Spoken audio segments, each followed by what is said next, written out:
Buenos días, doctores. Hola, doctor, buenas tardes. Buenas tardes. Buenas tardes. Sí, doctores, buenas tardes. Ya está bien. Una disculpa por haber ya empezado hasta tan tarde, pero es que sí, la verdad sí recaí de lo que tenía y pues gracias a Dios ya estamos bien. Pero bueno, vamos a continuar. Ya prometo que las clases van a ser un poquito diferentes de ahora en adelante para que no se me aburran tanto, porque de que desde practique yo aquí tanta cosa, creo que me los aburro mucho. Pero eso sí es importante que lo sepan, doctores, más que nada, para que tomen en conciencia que es una de las patologías del tracto digestivo y a nivel mundial que causan o que tienen mayor mortalidad. De hecho, se reportan hasta 508,000 casos nuevos a nivel mundial y tiene una mortalidad bastante elevada. ¿Y eso a qué se debe? Pues obviamente a la... más bien dicho, al que la mayoría de las veces el diagnóstico es tardío y nuestros pacientitos ya tienen metástasis o complicaciones propiamente dichas por la enfermedad. Varía mucho lo que les voy a dar aquí como datos de introducción en cuanto a literatura y actual y todo. Es por eso que les hice llegar hace unos minutos, doctores, la guía internacional de la Asociación Americana de Oncología sobre cáncer esofágico. Ahí nos menciona que es un poco más elevada, que abarca generalmente de la sexta, dependiendo de la zona geográfica donde se examine, la sexta causa de muerte por tumores y en algunos otros pues la décima, el 10º puesto. Pero de que es muy importante en general, pues sí. ¿Por qué? Pues porque se ha visto que ha habido un incremento en la incidencia de esta tumoración en general a nivel mundial. Vamos a nosotros a ver que hay de dos tipos muy importantes. El epidermoide o de células escamosas, el carcinoma de células escamosas y el adenocarcinoma o adenocarcinoma de la unión gastroesofágica. Vamos a ver también que este dato que les pongo yo acá, que afecta con mayor medida a los hombres por arriba de la quinta década de la vida, ha sufrido modificaciones a lo largo de los últimos años. ¿Debido a qué? Pues debido a que las mujercitas, a las damas, ya han tenido mayor intervención en cuanto a aspectos de estrés, ¿verdad? Sus puestos laborales les conllevan mayor estrés, cambios en sus hábitos alimenticios muy importantes y han adoptado también vicios, bueno, de siempre, ¿no? Pero ya se han equiparado al consumo tanto de alcohol y tabaco en algunos lugares con el consumo de los hombres. Entonces, estos factores agregados han hecho que la disposición siga siendo preferentemente en hombres, pero la aparición en mujeres ha sufrido un incremento brutal en muchos aspectos oncológicos y de otras enfermedades debido a estos cambios que se han ido suscitando de manera socioeconómica. Así que a manera ya de introducción y que veamos, pues vámonos a lo que es. Vamos a hablar en cuanto a la aparición y a la localización de los tumores según la estirpe histológica. Vamos a ver que el de células escamosas es el más frecuente en todo el esófago, ciertamente, ¿verdad? Con mayor predilección por la zona media, más del 50% de estos tumores son de tipo escamoso o epidermoide, y en el tercio inferior o la unión, obviamente, el adenocarcinoma. A manera de dato cultural, vamos a ver qué otro tipo de tumores que podemos encontrar, que son los sarcomas y los linfomas, siendo estos los primeros, los sarcomas, los que con mayor frecuencia se van a encontrar en el tercio superior. ¿De acuerdo? Aunque son el punto 1 o al punto 25 de todos los tumores que se encuentran a nivel esofágico, el sitio que con mayor frecuencia se ve afectado por los sarcomas es el tercio superior. Y van a decir, ¿y eso, más, doctor, de qué fregados nos sirve? Pues ahí he tenido alumnos míos que no falta el baboso que se encuentra, un idiota que los quiere fregar y les pregunta esa estupidez. Entonces, pues para que lo dejen calladito y lo manden ustedes de puntitas con zapatillas de ballet allá a la loma, pues es bueno que lo sepan. Como dato cultural, ¿tiene relevancia en el diagnóstico, tratamiento y no? Nada. ¿Por qué? Pues porque es tan baja la incidencia y el porcentaje de presentación de esa enfermedad que la verdad es simplemente ganas de mantener un ego o de una persona que no tiene otra cosa que hacer que fregar a las personas. Entonces, vamos a ver, mis doctores. Otra cosa que es muy importante que quiero que tomen ustedes en cuenta. Ay, perdónenme, perdón.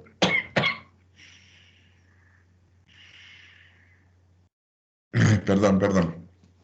Ay, es la definición de un factor de riesgo. Perdonen que dentro de la definición no debo de poner que riesgo, pues un factor de riesgo, pues como que no. Ahí se me fueron las patas. Lo que debe decir es que aumenta la probabilidad de contraer una enfermedad. Eso es muy importante, mis doctores, porque muchas veces manejamos como un factor de riesgo, como un factor predisponente. La diferencia radica en que un factor predisponente, casi en la totalidad de los casos en cuales se encuentre presente, va a desencadenar la enfermedad. En cambio, el factor de riesgo no implica que esto vaya a suceder, simplemente que incrementa la probabilidad en base a un grupo control o en la población general. ¿Y qué quiere decir? Que pues hay personas que se pueden fumar 4 cajetillas de tabaco al día y nunca les pasa absolutamente nada. Y hay personas que con que vivan con un fumador, presentan la enfermedad. Por lo cual, digamos que la relación, ¿verdad?, entre una y otra, pues sí se ve afectada o modificada. Pero es importante saber. ¿Y por qué? Pues porque vamos a ver lo siguiente. Lo que vamos a ver es que dentro del carcinoma epidermoideo de células escamosas, las alteraciones o los daños de tipo traumático, como son la radiación, los alimentos exageradamente calientes, esos que comen magma, ¿verdad? La infección por algunos tipos de virus, la presentación de enfermedades como son la calasia, ¿verdad? Divertículos, presencia de membranas como en el síndrome de Palmer-Vinson, ¿de acuerdo? Alteraciones de la dieta y otro tipo de factores que se ven relacionados van a incrementar, ¿verdad?, en conjunto la probabilidad de que de que la población pueda presentar un carcinoma o un adenocarcinoma de la unión o que pueda presentar un tumor de células escamosas o epidermoide. Nosotros vamos a ver que el adenocarcinoma tiene una íntima relación, de hecho prácticamente va relacionado en cuanto a tiempo de evolución. Algunos lo manejan así en algunos artículos, que es una complicación tardía de una enfermedad por reflujo que no se da un tratamiento adecuado o simplemente que cursa asintomática. Recordemos que muchos pacientes su umbral de dolor y la tolerancia a estos cambios o simplemente por desidia y falta de una conducta, ¿verdad?, de salud, y no, muchas veces no es porque no quieran. Por ejemplo, es como ustedes están sometidos ahorita a un nivel de estrés tremendo, el incremento en suicidios en estudiantes y ahora sí que pues el abandono de los estudios está a la orden del día, pues porque quién carambas quiere estar escuchando a un loco nada más redactando, ¿verdad? Entonces yo por eso voy a hacer cambios en toda mi propedéutica para que ustedes no se me aburran y trato que pues que tengan los datos más importantes para que se desarrollen como buenos médicos. Entonces van a ver, ya les dije a los anteriores le aunamos la obesidad, que ya les había yo comentado que esto es así como que la panacea actual en cuanto a enfermedades reumatoideas. Se ha visto que los pacientes que tienen incremento en la cantidad de grasas no saturadas internas con triglicéridos, colesterol elevado, favorece los procesos inflamatorios crónicos. ¿Qué quiere decir? Que un pacientito que llega a tener una enfermedad reumatoidea y aparte le encanta la papa, pues su enfermedad se intensifica. Ella se ha visto que pacientes que presentan obesidad y problemas osteoarticulares, el 70% son más agravados mientras mayor sea el índice de masa corporal. Entonces, como podemos ver, es una enfermedad que agrava, complica y predispone a muchísimas enfermedades. Entonces, hay que tomar esto en cuenta. ¿Qué vamos a ver, mis doctores? Ustedes tienen que tener sospecha importante en estos factores que ya vimos. Tienen estos factores de riesgo, tienen un paciente que presenta estos síntomas, es donde inicia su sospecha clínica para poder determinar lo que es importante, que ustedes aborden y hagan su protocolo para poder establecer si amerita o no estudios de extensión o si amerita o no estudios que nos permitan diferenciar o establecer si hay alguna patología de este tipo de base. Como pueden ver, y ustedes no sé si ya hayan leído parte del tema o en otras materias se los hayan dado y todo esto, la clínica y los síntomas, o sea, signos y síntomas del cáncer de cualquier índole son silentes la mayor parte del tiempo. ¿Qué quiere decir? Que muy pocos tumores, muy pocos, presentan una sintomatología evidente en etapas iniciales. He ahí la importancia de la sospecha y de hacer estudios de extensión, obviamente, con el riesgo que estos conllevan de encontrar enfermedades y pues dar tratamientos. Ustedes van a ver que la disfagia no es exclusiva de los tumores. La pérdida de peso, muchísimo menos. Pirosis, vaya, es uno de los signos más frecuentes dentro de patología abdominal. Dolor, ni se diga. Como pueden ver, es altamente inespecíficos, mis doctores. Van a decir, bueno, doctor, si son inespecíficos, ¿qué hacemos? Pues sospechan de todo. Más que nada, vamos a seguir un protocolo. ¿Y en qué nos vamos a basar? En lo siguiente, mis doctores. Ya vieron que la clínica es totalmente inespecífica. Ustedes tienen un examen físico que los hace sospechar. Las facies del paciente si son en cierta medida características acartonadas, pérdidas de vitalidad, falta de una elasticidad en los tegumentos, muy importante en aquellos pacientes que cursan con un proceso oncológico, ¿sí? Algunos dicen facies premortem.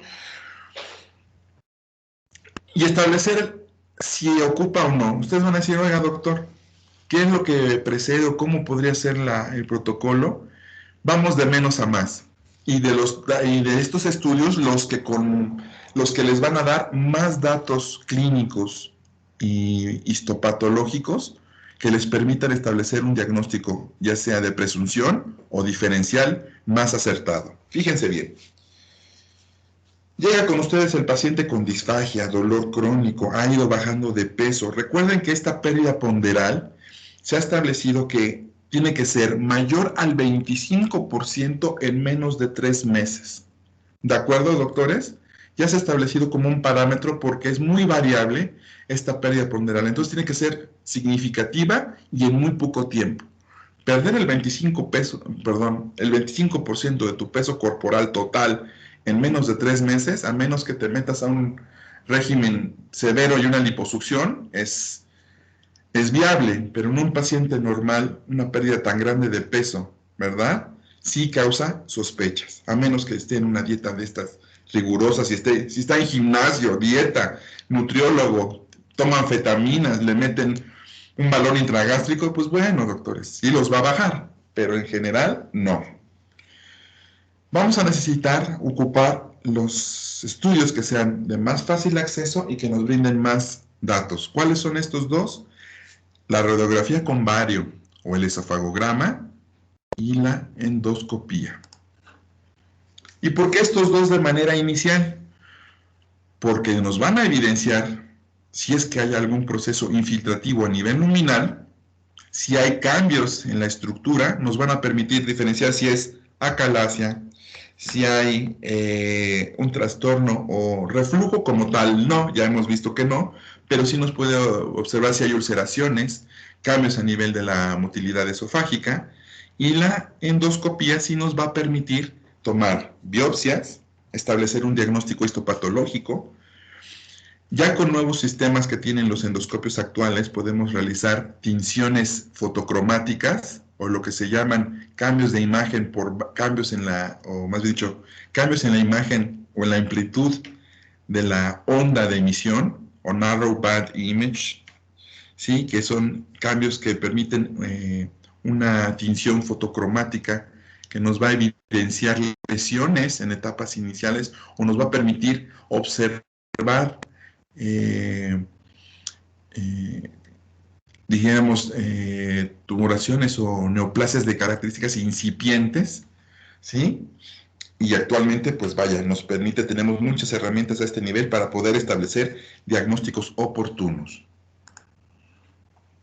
Si nosotros ya establecemos nuestro diagnóstico, vamos a tener que valorar la extensión de la enfermedad. He aquí donde, y eso también, la afectación ganglionar. Eso es vital. En todos los tumores, la afectación ganglionar nos habla de un pronóstico, doctores. Recuerden que una vez que ya hay ganglios involucrados, el pronóstico decae brutalmente. Cuando todavía tenemos localizaciones in situ, que la clasificación TNM establece que hasta la estadio 3 todavía se considera una lesión locorregional a nivel esofágico, ¿sí? Y ya un estadio 4 obviamente ya estamos hablando de metástasis y todo esto, pues entonces nos da un amplio margen terapéutico todavía. No así de sobrevida, pero bueno. Ya, obviamente, si queremos ser un poquito más extensos y valorar condiciones metabólicas, estado de la enfermedad, progresión de la misma, pues ya nos vemos más coquetones y le pedimos una tomografía tipo PET.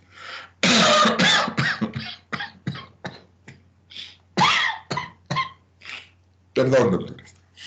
Perdón.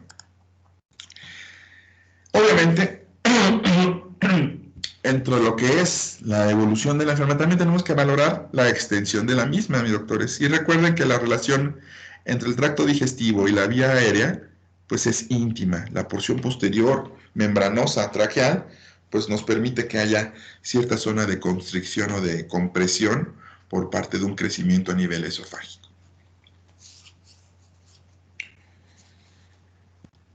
¿Qué vamos a nosotros a valorar, como les comentaba, doctores?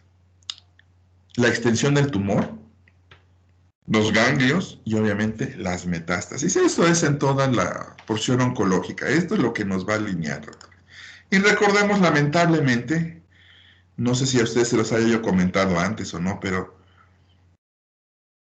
la verdad, pues ser oncólogo es casi como que vivir de la muerte, literal, y te va re bien. Para aquellos que no quieren complicaciones y todo y les guste lo quirúrgico, yo sí les recomiendo ampliamente la oncología. No van a ganar igual que Kaká o que Cristiano Ronaldo, pero les va a alcanzar para vivir bien. Vamos a ver entonces que este estadiaje que les comentaba, que llega hasta el estadio 3, en el cual aún no tenemos invasiones a estructuras vecinas, nos va a permitir cierta libertad en cuanto a la terapéutica. ¿Y a qué me refiero? Que en la guía que yo les hice llegar, y ahorita les voy a hacer mención de todo esto, es que se menciona, fíjense, hasta hace unos pocos años se mencionaba que solamente hasta el estadio 2A se podía dar un tratamiento en cuanto a quimio-radioterapia, ya sea neoadyuvante o coadyuvante, cualquiera de las versiones, ya sea pre, post, trans o como única opción. Se agregaba el efecto a nivel locorregional con resecciones endoscópicas que ha venido a ser terapéutica de boga o de auge actualmente. De hecho, hay múltiples estudios, ustedes van a encontrar en la literatura que ya prácticamente es la terapéutica que se emplea en la mayoría de los centros de tratamiento oncológico para esófago, siempre y cuando cumplan ciertos criterios. Estar en un estadio del 1 al 3, que la invasión ganglionar no exceda las zonas 1 o 2 a nivel esofágico, que son las paraesofágicas, y que no haya datos de metástasis a distancia, cosa que la mayoría de las veces pues es relativa porque no tenemos aún un medio de valorar si hay o no diseminación celular o ¿verdad?, a nivel a distancia. Y recordemos que para que se presente un tumor quiere decir que los factores que lo impiden están alterados. Entonces, pues esto es un supuesto. Aún no tenemos todavía, pese a la investigación y todo, un mecanismo eficiente para poder determinar estos factores que nos ayuden a poder delimitar y favorecer mejor las terapéuticas a emplear. Entonces, pues ya vamos nosotros a tener lo siguiente. El uso de los siguientes quimioterapéuticos son los que con mayor frecuencia se utilizan, ¿sí?, aunados a una radioterapia. Pero ¿qué contras o qué eventos adversos van a tener este tipo de terapéuticas? Pues en primera, todos los quimioterapéuticos, mis médicos, dañan de manera general el sistema, ¿verdad?, hemático de nuestro organismo. Entonces va a causar zonas de isquemia o que las zonas de perfusión tisular que van a estar involucradas, perdón, en un tratamiento quirúrgico, pues estén comprometidas, lo que va a facilitar la aparición de complicaciones posteriores al evento quirúrgico que se emplee. 2. Afectan de manera general la porción nerviosa, alteran los sistemas bioentéricos que van a dar motilidad y movimiento a nuestro esófago, estómago y en general. Y 3. Propician que haya un daño interno, ¿verdad?, que va a modificar, va a producir fibrosis y va a presentar que haya riesgos de lesiones a nivel tisular. Entonces, ¿qué se opta? Pues que este tipo de terapéuticas se enfoque con mayor medida a los estadios más avanzados. ¿Para qué? Pues simplemente para mejorar la calidad de vida.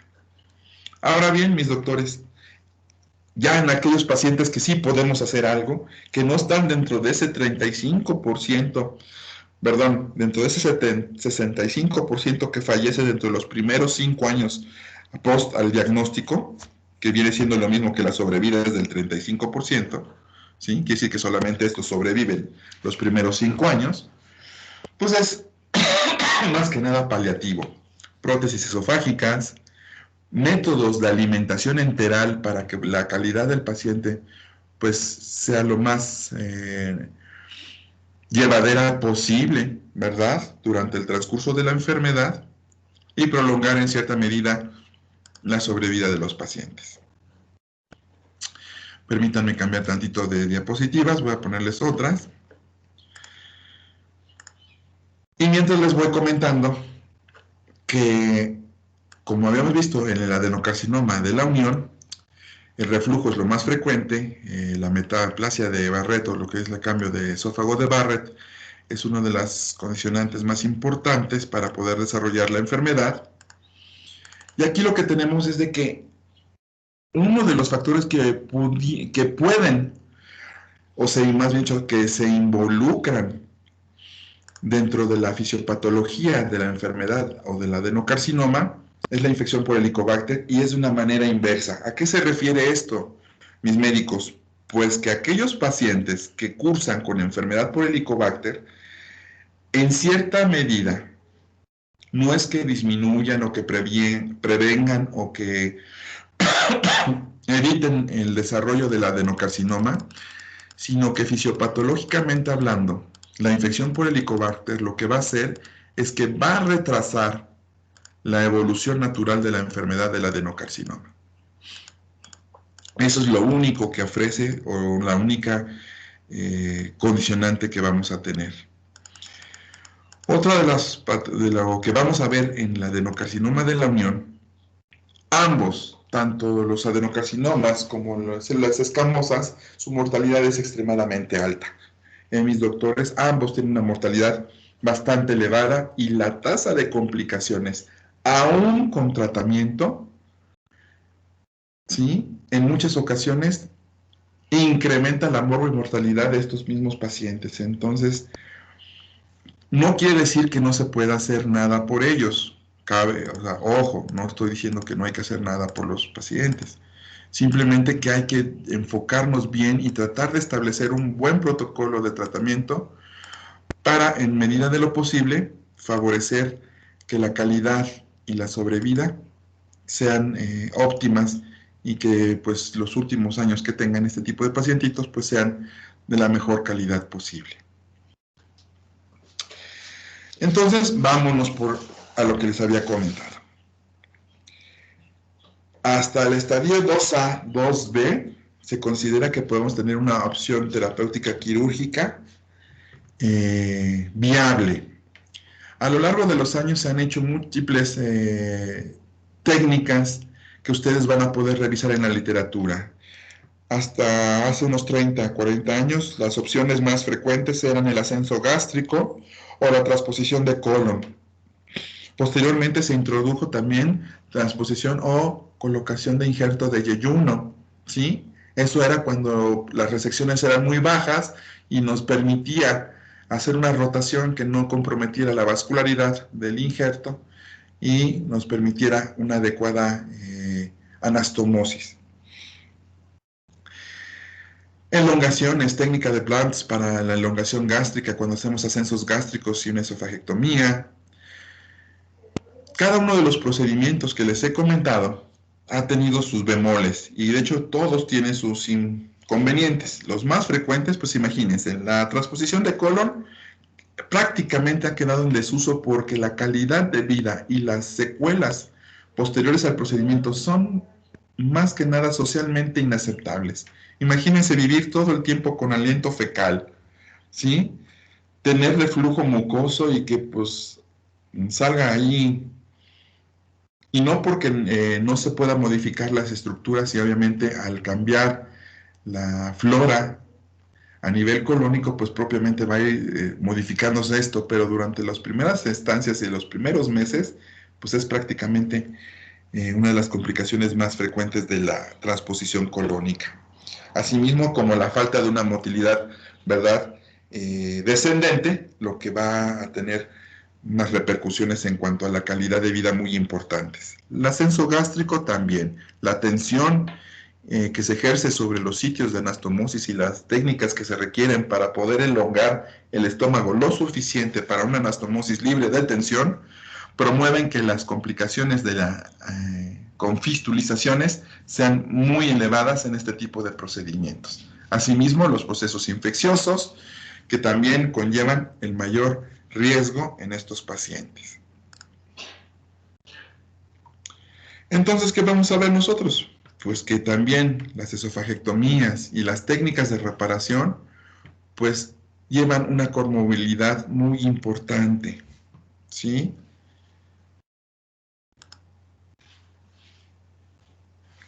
¿Qué vamos a ver entonces nosotros? Fíjense bien. Pues que la mayoría de las veces las complicaciones quirúrgicas y respiratorias limitan el acceso a esto. Van ustedes a encontrar que hay artículos de revisión que mencionan que la gastrectomía es el ascenso gástrico es el más oportuno siempre y cuando, que es la tendencia actual, haya un remanente esofágico. ¿Eso qué nos va a permitir? Pues si normalmente, o bueno, no normalmente, pero si dentro de la fisiopatología de la hernia yatal podemos tener la presencia del estómago a nivel mediastinal y esto va a disminuir en cierta medida por procesos fibroaponeuróticos y por procesos fibrosos a nivel de las estructuras esofágicas, disminuyendo el calibre y la longitud esofágica, pues se ha visto que si nosotros dejamos mayor cantidad de remanente de tejido esofágico, las anastomosis tienen una mejor evolución y ha visto que la tasa de complicaciones se disminuye. Con o sin tratamiento, la supervivencia, ¿verdad?, de los pacientes en estadios avanzados, ¿sí?, es muy baja. Tiene una tasa de mortalidad extremadamente alta, mis doctores. Entonces, pues prácticamente todo esto ya se los había comentado. Esto que les había mencionado, el sarcoma a nivel superior, pues es lo más frecuente.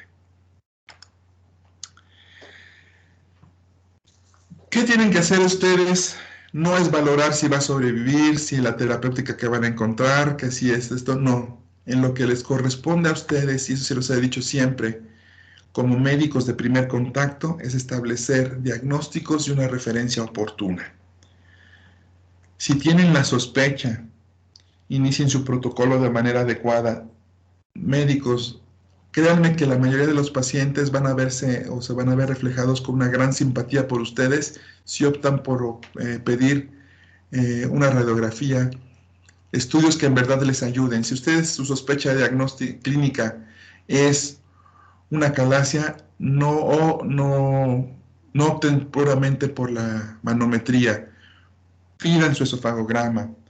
Si es para ustedes a lo mejor una enfermedad por reflujo, no solamente se basen en la terapéutica y la respuesta, pidan estudios de extensión para ver si no hay también ya a estas alturas daño que pueda provocar o que condicione una metaplasia que predisponga a un adenocarcinoma. Siempre procuren que sus abordajes clínicos sean con un cierto grado de previsión, o sea, de prever que algo más puede haber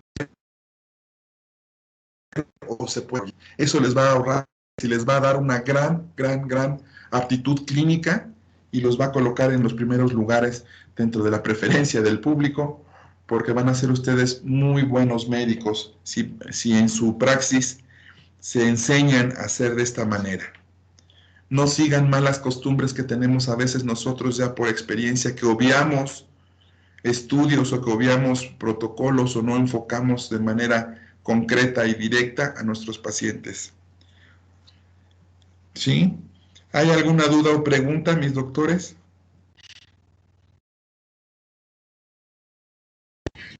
Doctor. Sí, dime, Gabriel. Entonces, bueno, me quedó un poco de duda con lo de la aplicación de la terapéutica, dependiendo de lo del estadiaje. Sí, hijo. Comentó que en los primeros, ¿qué serían? 2 estadios, incluyendo el 2A, Sí, hijo. se opta por ya sea una quimioterapia o radioterapia, y en esa fase también se pudiese todavía elegir la realización de un proceso quirúrgico. Sí, hijo. Perdón, Gabriel, sí, no les enfoqué bien, disculpa. Sí, aquí te va bien cómo es cada uno y cada estadiaje su terapéutica. 1 a 2A se opta actualmente, hijo, la terapéutica empleada en la mayoría de los centros endoscópicos y de gastroenterología oncológica es por una resección mucosa endoscópica. ¿Por qué?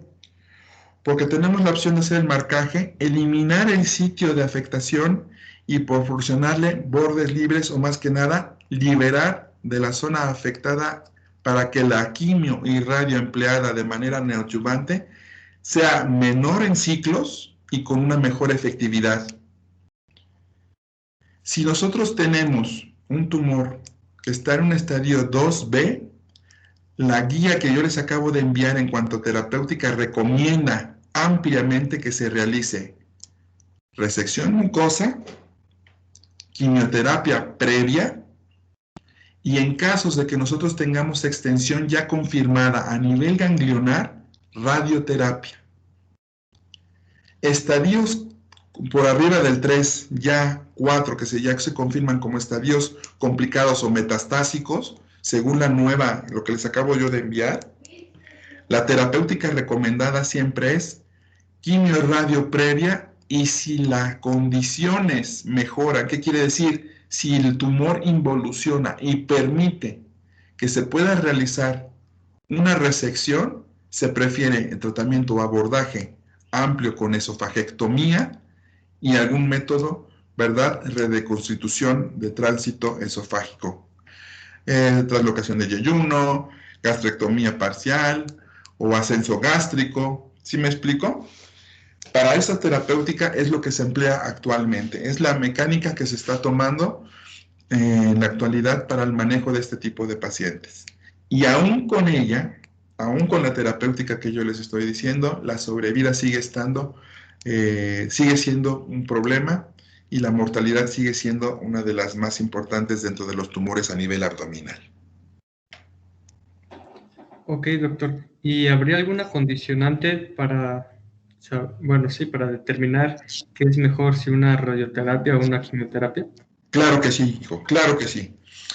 En estadios avanzados se ha visto que el uso no son como tal marcadores, pero son enzimas y presencia de genes, como son el HER2, han visto que la viabilidad, así como en la mama, predisponen para la factibilidad de terapia hormonal, a nivel de esófago, se ha visto que los que tienen la presencia de este tipo de marcadores a nivel esofágico y están en estadios avanzados responden muchísimo mejor a quimioterapias en ciclos combinados. ¿Sí? Ven que les ponía fluoracilo y los otros, o taxanos. Se ha visto que los pacientes que presentan este tipo de combinación y hay estos marcadores presentes, responden muchísimo mejor a una terapia química previa y posterior, si es medida de lo posible, a una resolución quirúrgica, ¿verdad?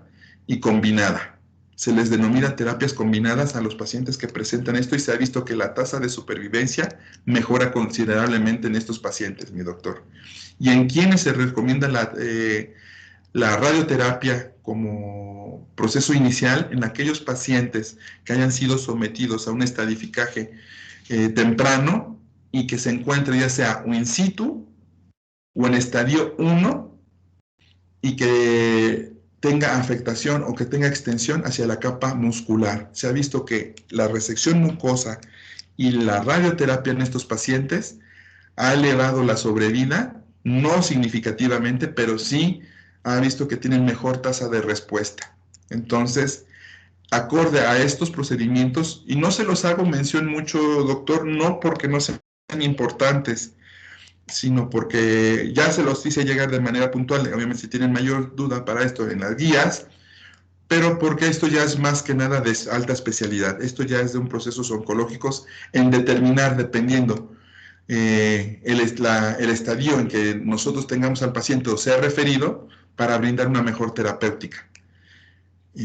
No quiere decir que no sea importante para ustedes, a lo mejor a veces sí peco de que no les quiero abordar mucho en cosas muy específicas, no por flojera o desidia, hijos, sino simplemente porque prácticamente digamos, para los fines que tenemos nosotros que enfocarnos para que ustedes sigan, es hacerlos los mejores clínicos posibles para que determinen y que ya si ustedes escogen una rama oncológica, ya sea médica o quirúrgica, pues eso ya es muy diferente.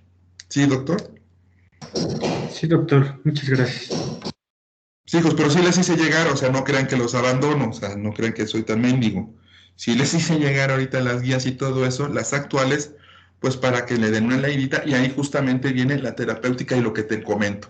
Viene justamente los apartados y la viabilidad que tienen estas terapéuticas nuevas. No ha habido mucho cambio, de hecho, lo que les comentaba yo a otros de sus compañeros, que hay proyectos, de hecho, hasta hace unos años, antes de que empezara esto de la pandemia, que ha vuelto locos a todos, en cuanto a la clonación de órganos. Era una de las, digamos que, ramas de vía terapéutica para muchos de los procesos oncológicos, porque lo que se pensaba que iba a ser así como que el non plus ultra, lo mejor de lo mejor, que era la terapéutica, se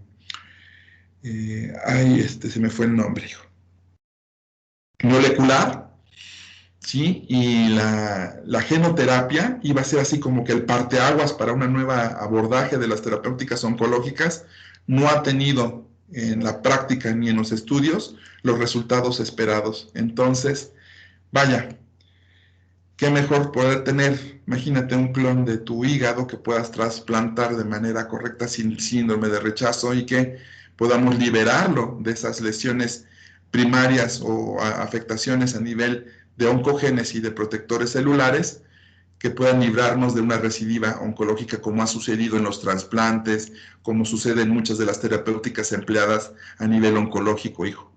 Entonces, pues a quien le guste la investigación, vaya, hay muchísimo campo para poder hacer o proponer terapéuticas que a lo mejor en este momento no son viables, pero conforme avance un poco más la tecnología podremos llegar a ellas, mis doctores.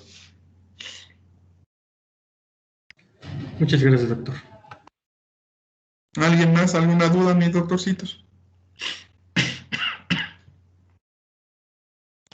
Doctor, yo tengo una duda. Al Sí, momento de, bueno, hacer esta sospecha diagnóstica, sí, hijo. deberíamos de mandar nada más lo que sea el esofagograma y luego, en base a los resultados, mandamos la endoscopía o mandamos los dos a la vez.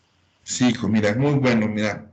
¿Qué les recomiendo yo dentro de su práctica clínica? Esto es recomendación, hijo, porque si nos apegamos a las guías de tratamiento, les van a decir que si el esofagograma sugiere alguna patología o no descarta o no provee información que a ustedes les sirva para descartar algún otro proceso, ahora sí que, perdón por la redundancia, se procede a realizar una endoscopía.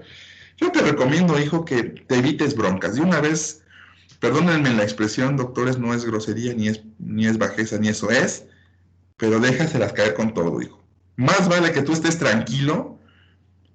Lamentablemente vivimos ya en un mundo en que su práctica médica está condicionada por lo que Google dice, mis doctores. Entonces, la gente ya llega muy agresiva, llega predispuesta y buscando no soluciones, sino simplemente corroboración de su sospecha, porque ya todos son doctores, ¿sí? Entonces, hijo, yo te recomiendo que sí, que tú si tienes la sospecha, mira, no le haces ningún mal, ya no está tan caros y me das trabajo, hijo, porque lo más seguro es que llegue alguno de esos que ustedes les manden, pues me va a llegar a mi consulta. Entonces, pues ahí me voy a hacer de una lanita y voy a poder vivir y me voy a poder comprar mis medicinas y ya no me muero. No es cierto, hijo. La realidad es la siguiente, así tal cual como te dije, es mejor tener la certeza porque vas a tener la opción en 2 estudios de abarcar gran sinnúmero de enfermedades. Vas a tener una opción histopatológica, visual directa, macroscópica y vas a tener la oportunidad de valorar de manera parcial la totalidad del espesor esofágico. Entonces, en esos 2 estudios, como les comenté hace un momento, tienen ustedes la opción clínica, más dicho, de apoyo diagnóstico más extensa posible con muy poco dinero empleado. Entonces, yo sí te recomendaría ampliamente que si los vas a tener, tienes tú tu sospecha o simplemente no le hayas una correlación entre la clínica y lo que el paciente te está refiriendo y lo que tú estás observando, entonces compleméntate con esos 2 estudios y vas a tener una certeza prácticamente de un 90-98%.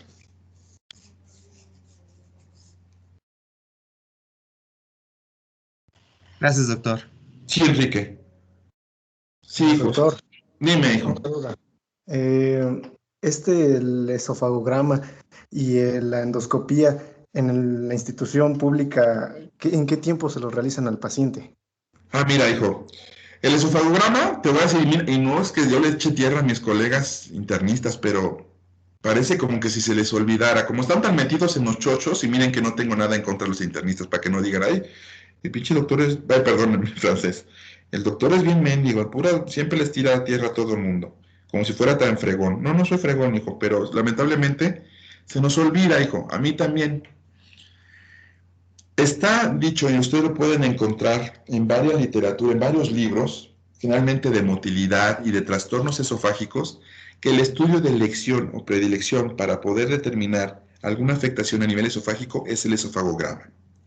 Nos da muchísimas pistas. Segundo, tu pregunta es, ¿qué tiempo tardan? Lamentablemente, hijo, bueno, lamentablemente para los pacientes y para muchas veces para ustedes, porque no tienen al alcance estas opciones, es que los servicios de endoscopía no se consideran un servicio vital para el funcionamiento de un hospital, ni siquiera de segundo nivel, hijo. De hecho, en el universitario, los servicios de endoscopía están muy limitados. De hecho, no se realizan muchos estudios. No sé si sea por falta de personal, creo que es por falta de personal. Yo mucho tiempo estuve trabajando con ellos, haciendo por una empresa externa, y la verdad sí se tarda, hijo. En la mayoría de los hospitales, el realizar estos 2 estudios, el esofagograma y una endoscopía, tienen a veces diferencias de tiempo hasta de 15, 20 días. Entonces, pues no. Lo que yo les comento ahorita, lo que le respondí a tu compañero en cuanto a su pregunta de qué tenían que hacer juntos, lo que yo les dije de al mismo tiempo tratar de hacer los 2 es más en medio privado que de manera institucional, hijo.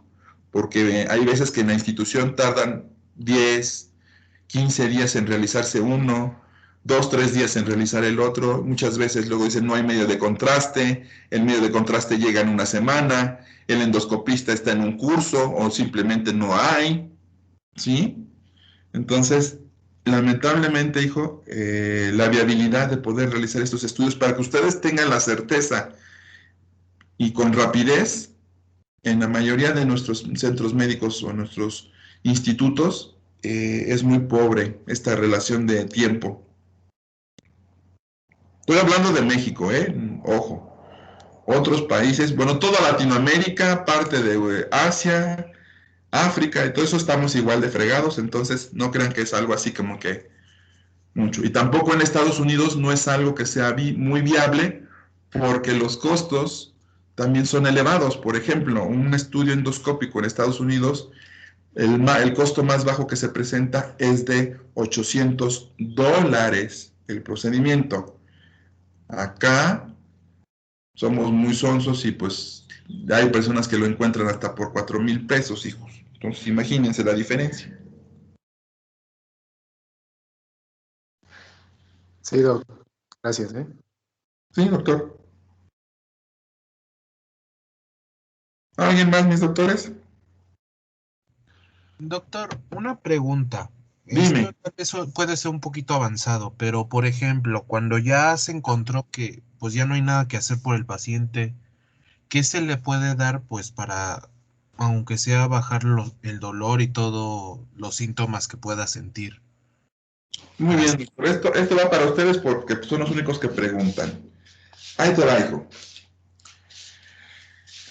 La Asociación Americana de Oncología y la Asociación Europea dictamina que cuando nuestro paciente está en un estadio 3 o superior, ya lo considera, hijo, que ya estamos cuando está en un estadio 3 lo considera limítrofe.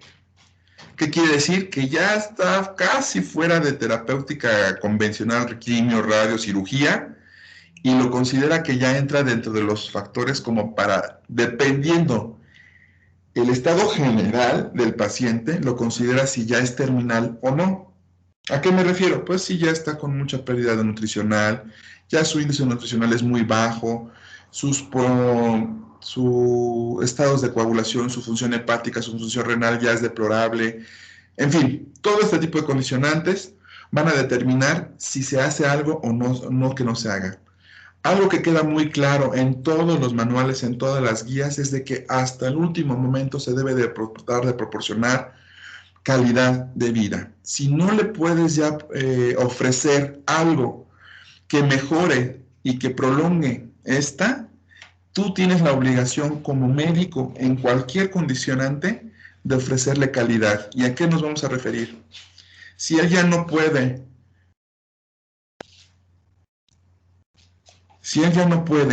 alimentarse, ver la manera que pueda tener una alimentación. Recordemos que un paciente que no puede ingerir alimento entra en un estado de presión muy importante y esto disminuye también la sobrevida. Si tiene mucho dolor, los esquemas de tratamiento, recuerden que van con el uso de analgésicos, AINES o no esteroideos de manera inicial, acorde a respuesta sinérgica. Si no funcionan con una monoterapia, sinergia, aplicar 2. Si no funciona la sinergia, tratar de utilizar derivados de los opioides o morfina de manera secundaria aunado a un analgésico. No funciona esto, podemos utilizar métodos ya como son métodos de control del dolor con bombas de infusión, aunado a analgésicos ya sea no esteroideos o opioides. No funciona esto, radiculoterapias, que son modificaciones o denervaciones a nivel espinal, y si esto aún así no controla el dolor, pues se ha considerado en algunos casos la eutanasia, hijo. Pero prácticamente la mayoría de los pacientitos sí responde bien ya con terapias combinadas con bombas de infusión, ¿verdad? Manejo nervioso con denervación radicular, que es alguno de los casos extremos en cuando desde plano el paciente ya tiene mucho dolor, pero no es gracias a Dios. Lamentablemente la mayoría de los casos no llegan a padecer tanto dolor porque la enfermedad los mata antes de esto. Ok, muchas gracias, doctor. Bueno, y otra pregunta, ¿y cuáles son los que podríamos llegar a encontrar en el sector salud? Hasta... Hijo. Pues mira, sí hay. Tenemos a la mano que son de muy, dependiendo de las condiciones del paciente, eso si quieren un día lo platicamos así a Marte, pero rápidamente les digo, para no quitarles más tiempo, todavía tenemos 5 de tiempo normal de clase. Si tienes un paciente que lo vas a tener sometido a un tratamiento analgésico crónico, de preferencia, los que son de elección son los de tipo COX-2, los inhibidores de la COX-2, como el celecoxib, rafecoxib, etecoxib, bla, bla, bla, bla, bla, bla, bla. ¿Qué contraindicaciones tienen estos medicamentos? Pacientes que tengan alguna afectación cardíaca. Recordemos que su efecto a nivel miocárdico tiene consecuencias severas en este tipo de pacientes. Entonces, se reservan en aquellos pacientes que no tengamos un control o tengamos alteración a nivel miocárdico. Si no tenemos un buen control del dolor con estos, vamos a utilizar también los que son análogos o sintéticos de los esteroides, ¿sí? En ese caso, vamos a nosotros a utilizar combinaciones entre los inhibidores de COX-2 y los semisintéticos. Si nosotros no tenemos, como son la lisina, ¿verdad? O extractos como son la lisina, el diclofenaco, el ketorolaco, todo este tipo de medicamentos, vamos a nosotros a utilizarlos de manera conjunta, ¿sí? Que pueden ser utilizados con análogos o derivados de la morfina. En medio privado, público, hospitales privados todos, hijo, pero públicos, digamos, el que mejor provisión de medicamentos tiene de todos es el ISSSTE. Ahí puedes encontrar parches de buprenorfina, parches de fentanilo, puedes encontrar morfina, no es lo común, pero sí, en Estados Unidos prácticamente morfina hay en todos los servicios de urgencias, aquí no, porque lo más seguro es de que todos se los venderían. Hijo, sí, hijo, habría negocio, pero redondo.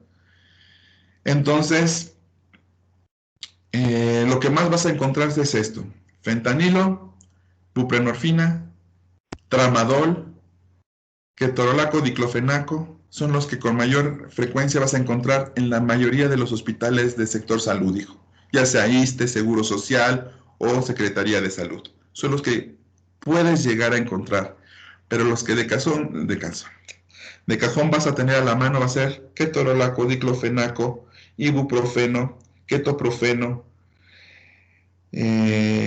paracetamol, aspirina, tramadol y buprenorfina es raro. Fentanil es el que sí encuentras con mayor frecuencia, hijo.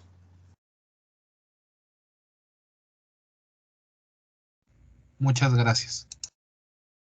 Sí, hijo. Y ahora acuérdate que también puedes ocupar benzodiazepinas, en fin, hay muchas técnicas para tratar de utilizar combinados para disminuir el dolor. Entonces, siempre, hijos, procuren que sus pacientes estén sin dolor y eso les va a dar a ustedes un plus sobre los demás.